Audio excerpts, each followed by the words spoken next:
Okay, so I'm back again, and what's on my mind this time?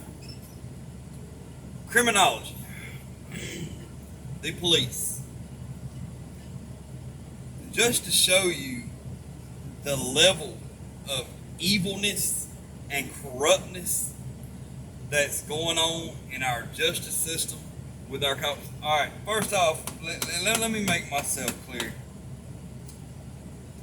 Have you ever seen the movie Walking Tall with The Rock in it and all that? Okay, and when he found out that they were selling drugs and stuff, what was it, to his little brother or his little cousin or whoever that guy was, ended up ODing on the drugs that he got from the casino that the cops were backing up and trying to cover up all the illegal activity that was going on in that casino. Okay, in real life, that's how it works. It works. Okay? Cops are some of the most wicked, evil individuals that's ever walked the face of this earth. Like I told y'all in one of my other videos, if you're a God-fearing, Jesus Christ believing, Jesus Christ loving Christian, and you stand for the Lord Jesus Christ, you don't qualify to be a cop. In order to be a cop, you have to believe that Lucifer is God, and you gotta be into Masonic beliefs and witchcraft, and I understand that Masonic teachings and stuff and witchcraft go hand in hand. It's might as well be the same thing. That's why a lot of snitches, informants, and stuff like that, especially the females, they'll be into like tarot card readings and witch. Everyone, the girl I'm going through a divorce with, her mother, they're I've done told y'all all about them. They're freaking informants, snitches, whatever you want to call it. First thing out of that woman's mouth when I met her was, "I'm a witch." For like 2 days straight, I had to listen to how good of a witch she was. And she had no clue that I was a Christian. I believed in the Lord Jesus Christ. I just let her run her mouth. You know what I mean? I ain't scared of no witch. Anyway, I got off track. In order to be a cop in this country, you have to believe that Lucifer is God, or you're disqualified to be a cop. Understand that cops is who hung Jesus Christ on the cross. When Judas betrayed him, he betrayed him to the cops. The cops gave Judas 30 pieces of silver to tell him where Jesus was. In return, the cops got Jesus, took him, hung him on the cross. The cops are who crucified the Lord Jesus Christ. That speaks for itself. And the same thing they done back then holds true today. The same evil cops that was working, that hung Jesus on the cross back then, are some of the, well, obviously they're not the same, considering that was 2,000 years ago, but they believe in the same thing, and they support, and their ideology and their belief system and all that is the same way it was back then. Okay?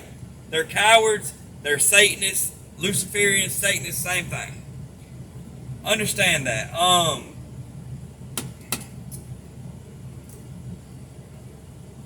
was making this video for a whole nother reason. Dang it.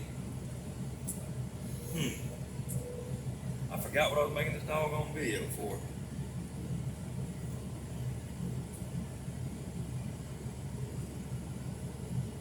Oh, that's right. So, once you're initiated into G, all right, understand this. Let me make it easy to understand. 85% of the people that is in G, they got started in G by criminal activity, by getting in trouble with the police. Now, how it works is you get in trouble with the police, yada, yada, yada. They lock you up, you go to jail, you get there, they set you down, and you got an option. Either you can go serve your freaking time for what you've done, or you can work for them. That's how a lot of people are initiated into G. Because they don't want to go to jail, they don't want to serve time for the crime that they committed, so they work. They start working. And might I add, once you start, I don't know of anyone that's quit. You can't. I don't think you can. I can't go either way on that because I don't know whether they can quit or not. I believe if you quit, they'll kill you. They'll do everything they can to kill you. Unless you're smart and you start ratting them out and you start posting it all over the place what they're trying to do to you, kind of like I am. But I've never worked and never will because I know who they are and I know what they stand for.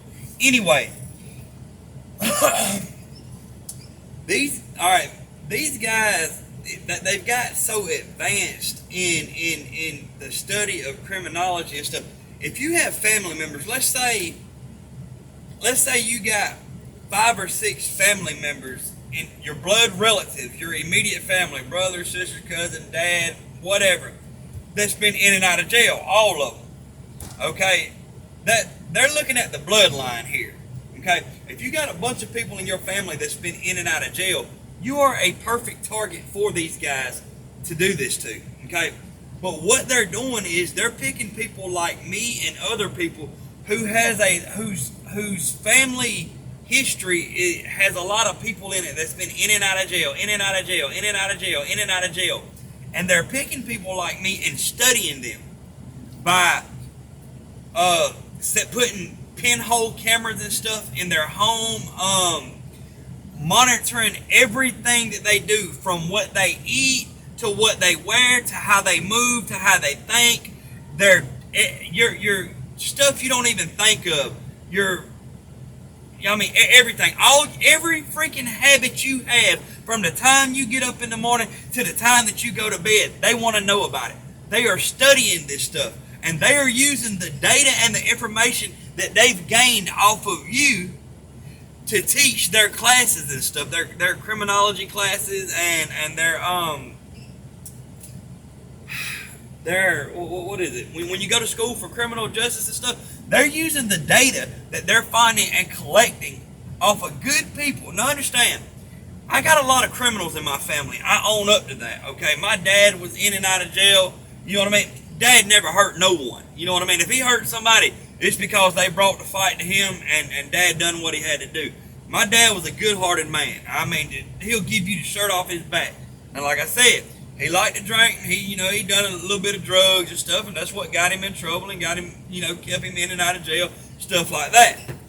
Okay, I got other, actually, I can't honestly say there's anybody in my family that hasn't been to jail.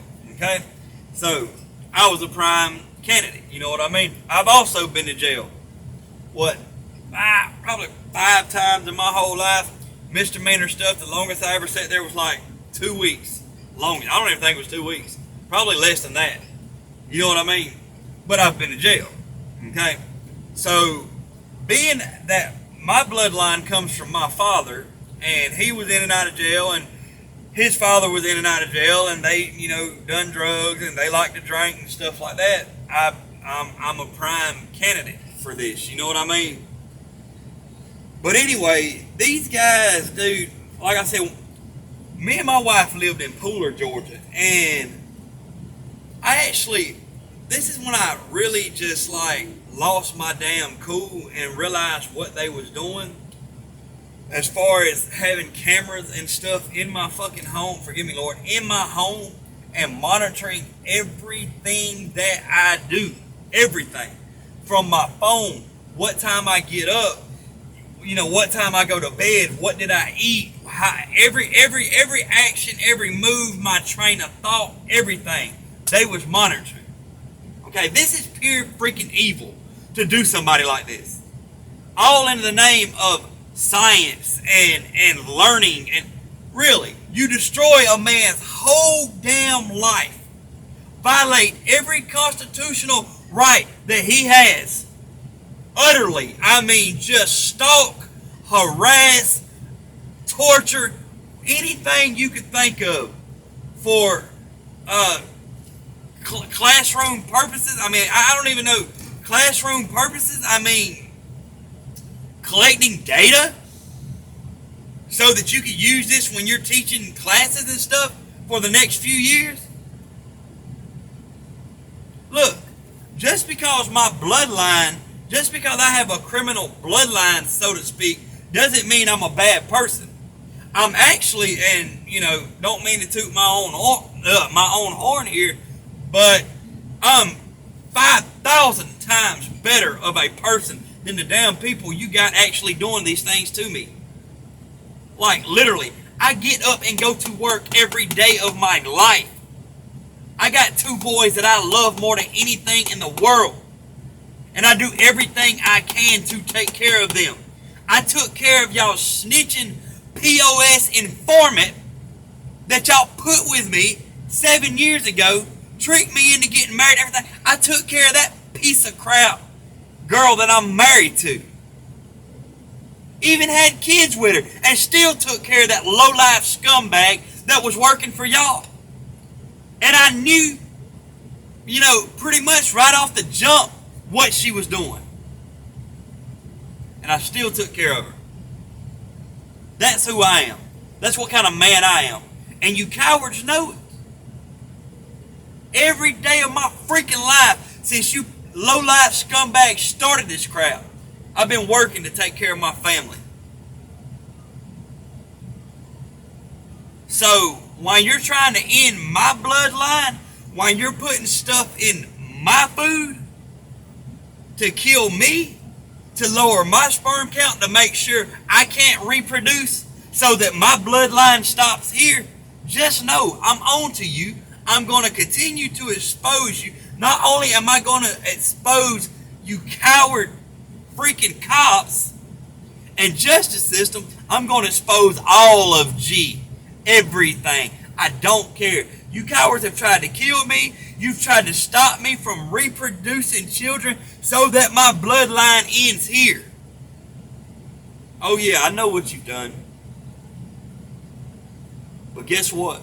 The God that I serve is a mighty man. Far mightier than y'all are.